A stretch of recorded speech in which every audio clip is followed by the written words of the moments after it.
Hello everyone! Welcome back again to our YouTube channel, and this is me, your Sisilabs Chading. And for today's video, mga Sisilab, are going to do a hair rebonding, which is yung hair ng ating client ay meron pong previous na bleach. So bali, blinish ko po itong mga Sisilab a year ago na. So if you want to know how to do a hair rebonding sa naka-bleach na buhok, please keep on watching para makakuha kayo ng mga ideas kung paano natin ito i-rebond. And kung excited na kayo makita ang kanyang hair transformation, please keep on watching and let's get started!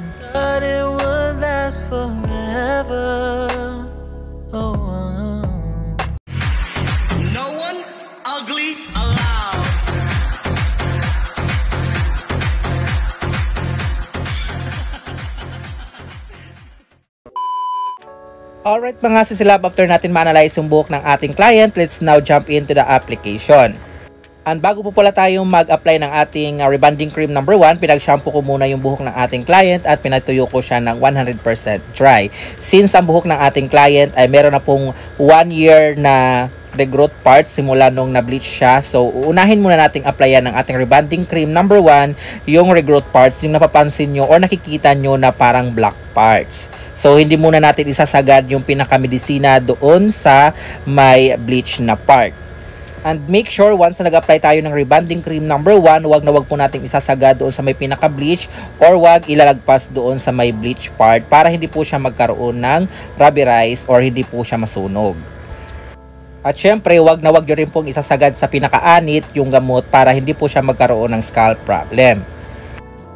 At since inuuna muna natin lagyan or applyan yung pinaka-regrowth parts niya mga Sisilab, ang ginamit ko na rebonding cream 1 dito ay puro, so hindi po muna ako naglagay ng kahit anong treatment or any band protector. So bali, applyan lang po natin ito ng purong rebonding cream 1 yung ating pinaka-regrowth parts. So tatapusin ko lang ito mga Sisilab and I will be right back for our next step na gagawin.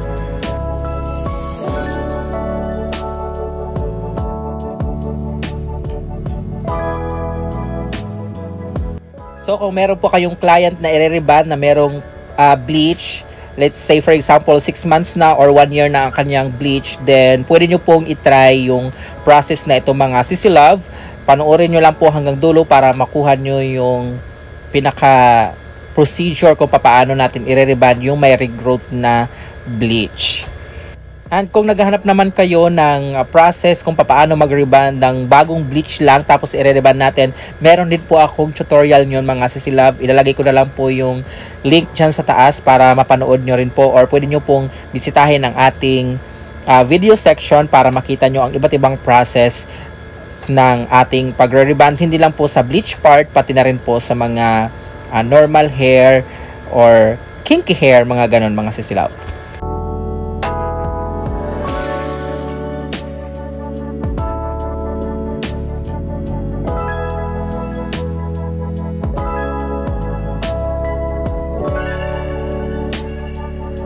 After natin ma-applyan ng pinaka-regrowth parts mga Sisilab, ngayon naman po ay ibababad muna natin ito for at least 30 to 45 minutes.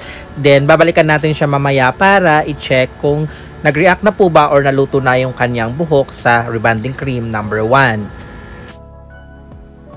So I have here hair refresh treatment mga Sisilab. Since ang buhok ng ating client ay meron ngang bleach, so gagamit tayo nitong hair refresh treatment dahil malaki ang nitutulong nito sa akin or sa ating pagre-rebond nitong hair refresh treatment sa mga bleach mga Sisilab.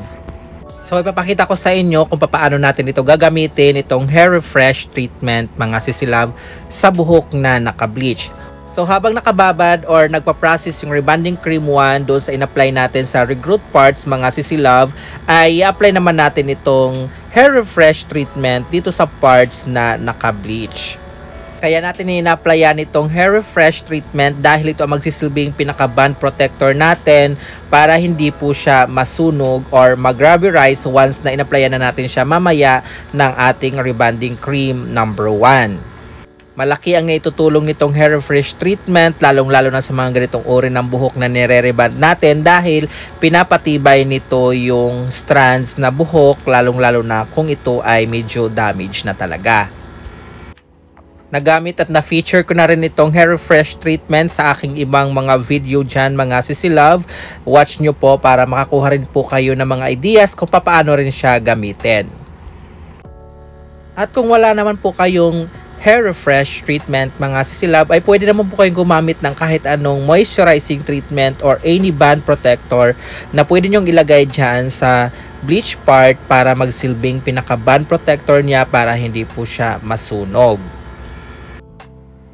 Ang purpose naman ng paglalagay ng moisturizing treatment mga sisilove is once na retouch na tayo ng ating rebonding cream number 1 or nag-apply na tayo ng cream number 1 dyan sa bleach part, ay hindi siya ganun katapang or may magsilbing pinaka-coat niya para hindi po siya mag-rubberize or hindi siya masunog. So after natin siya malagyan lahat mga sisilove, ililive lang po natin yan hanggang sa antayin natin maluto yung pinaka-regroot parts niya. Then once na naluto na siya, saka natin ibababa yung rebonding cream number 1 doon sa may bleach part.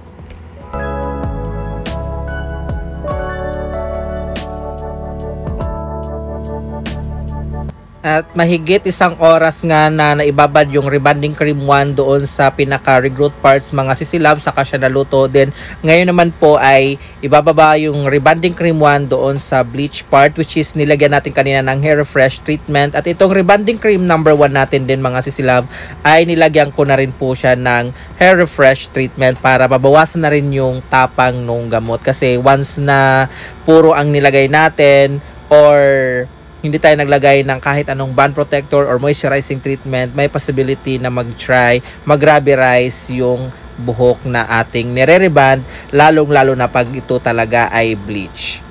At ang pinaka-importante din sa lahat mga sisilove, ang ating holy water, wag nyo pong kakalimutan dahil yan din po ay magsisilbing pinaka-kasangga natin sa pag-rebond sa mga ganitong uri ng buhok.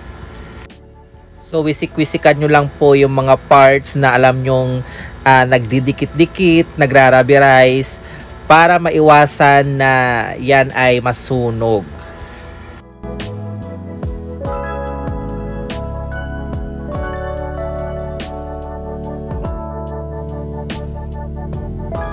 And one more thing mga sisilove, pag nagsusuklay kayo ng buhok, alalay nyo lang po yung pagsusuklay, wag yung puwersado dahil may chance or may possibility na mag-rubberize siya. At wag yung super suklay ng suklay dahil hindi naman yun necessary mga sisilove. Ang pinaka-importante ay makapaglagay tayo ng gamot at ma-make sure lang natin na lahat ng parts ay malalagyan.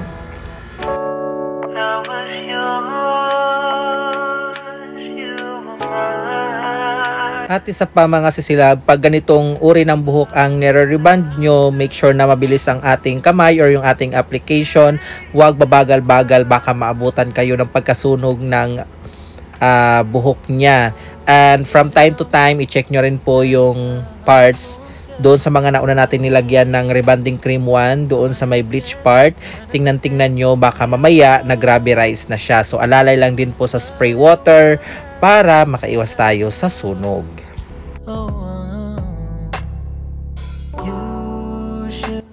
And after natin ma-applyan siya lahat mga sisilove, kasama dito sa may pinaka bleach part niya, ibabad natin siya in a certain period of time. Then mag-stand test po tayo before natin siya banlawan para ma-make sure na naluto yung kanyang buhok at hindi rin siya ma-over-process. There you have it mga sisilove. So after nga nung ginawa nating application ng rebonding cream 1, so ito na nabanlawan na po natin. Then papatuyuin po ito natin ng 100% dry para naman siya ay planchahin. So ito na po ang kanyang hitsura after natin siyang mapatuyo. As you can see, napakaganda pa rin ng structure ng kanyang hair. Hindi po siya nag-rubberize, hindi nasunog at hindi nagputol-putol. So ngayon ay susunod naman po natin yung pag-hair iron sa buhok ng ating kliyente. At dito naman mga sisilove ay sinisimulan ko na siyang planchahin in a thin paper sectioning.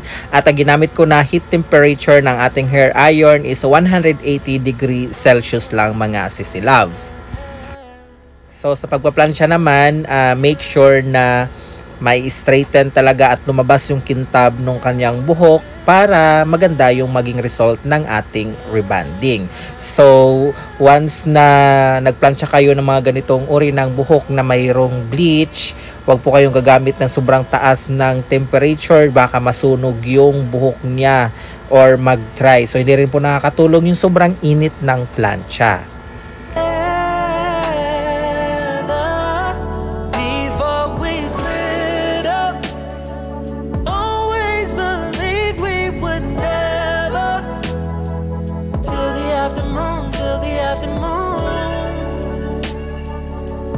When the moon started to become blue. At dahil sobrang haba na ng video natin mga sisilab, so hindi ko na po ipapakita yung buong process ng ating pagpaplansya at more fun na po ako dito. So skip na po natin itong pag-hair iron, then next naman po natin yung nating next step na gagawin.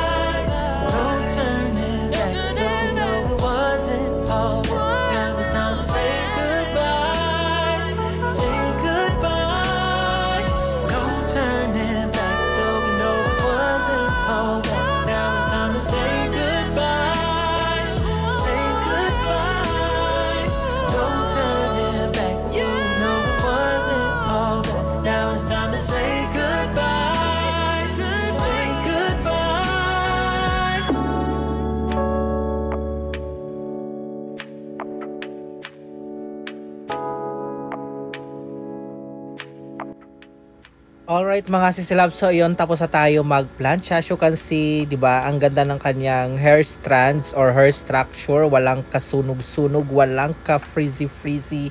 So after natin dito mag-hair iron, ay papahinga muna natin itong buhok ng ating client for about 15 minutes before tayo mag-proceed sa ating next application, which is the neutralizing cream, para ma-make sure lang talaga na nakapahinga siya at walang init or singaw ng init mula doon sa buhok ng ating plinansya para hindi po siya mag-rubberize or mag-cause ng dryness. And after nga makapahinga yung buhok ng ating client at feel natin na malamig na yung kanyang buhok, that's the time na mag-a-apply na po tayo ngayon ng ating neutralizing cream. So yung neutralizing cream ko din mga sisilab ay hinaluan ko rin po yan siya ng hair fresh treatment para mabawasan din yung tapang niya. At sa application ka naman po dito ng neutralizing cream mga sisilab, inuna ko munang applyan yung pinaka-regroot parts. So bali hindi ko muna sinagad yung ating neutralizing cream doon sa parts na mayroong bleach. So focus muna tayo doon sa regroot parts. Kung ano po yung ating application noon sa rebonding cream 1, ganun din po ang gagawin natin dito sa neutralizing cream. So bali ibababad muna natin ito for about 10 to 15 minutes yung ating neutralizing cream dyan sa may pinaka regroot parts. Then afterwards, pag naka-reach na tayo ng 10 to 15 minutes, saka naman natin a-applyan yung merong bleach parts ng neutralizing cream. So bali buuin na po natin yung ating application.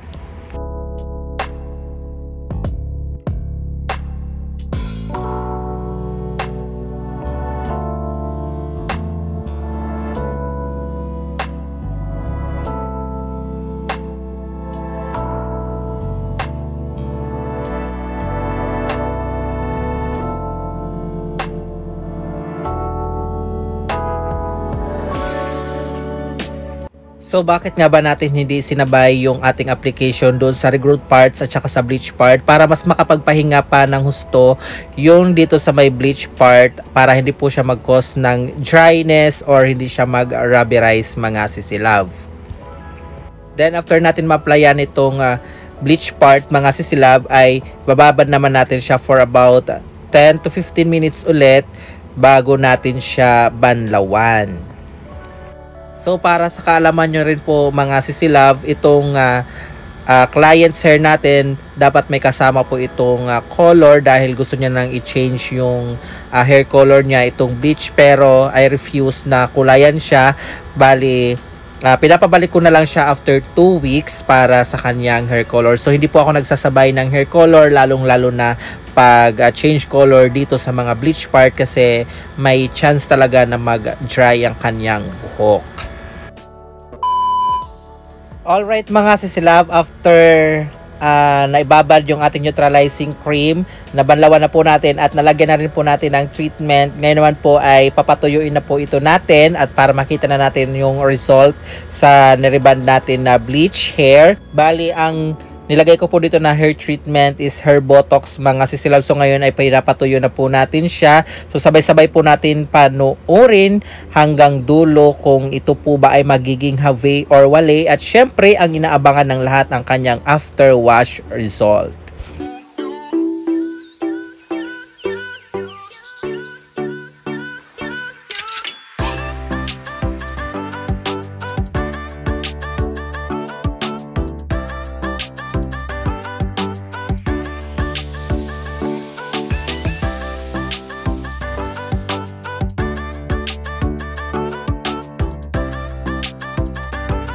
At kung meron mag-i-inquire ng ating ginamit na hair refresh treatment, ilalagay ko na lang po yung link dyan sa ating description or sa comment section yung shop kung saan pwede kayo makapag-avail. At yung ginamit pala natin na rebonding cream din mga sisilab is Bremode Keratin Silky Straight Rebonding. Yun po yung ginamit natin na pang rebond dito sa buhok na naka-bleach.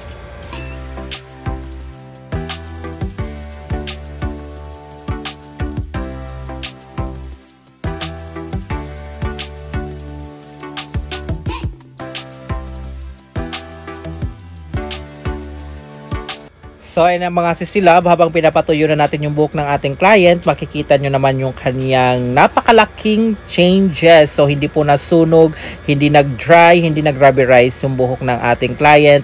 Naginamitan rin po natin ng hair fresh treatment na malaking tulong sa ating pag-re-rebond. So after dito mga sisilab, since ito po ay naka-hair botox, so papadaanan natin siya ng panghuling plancha, pero hindi ko na po ilalagay yung video, yung pagpaplansya. Ipopost ko na lang po yung kanyang final look at syempre yung ating inaabangan yung after wash result, kung ito po ba ay have at wale or wale. So i-comment nyo po dyan sa comment section kung ito po ba ay have or wale at kung may natutunan po ba kayo sa ating video ito.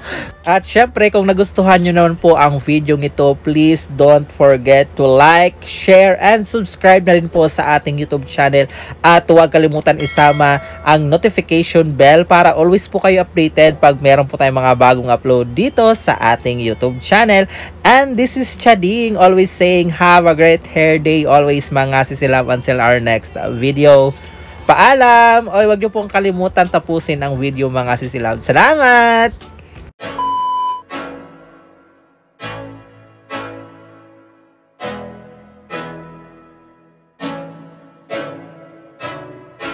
I can't think nothing better than spending my day with you. My life is sunny and better, girl, when I'm with you. She illuminates so bright like a star in the skylines. She got the looks, the good, oh boy, I need her so bad in my life. Shawty, where you wanna go, go, go, go? London, Paris, Tokyo, oh, shawty, we could go. Don't need no luggage, nah, nah, nah, nah. Don't need no stress, girl, nah, nah, nah, nah. Just me and your sun's alright, girl. I want nobody but you. I want nobody but you. I want nobody but you. I want nobody but you.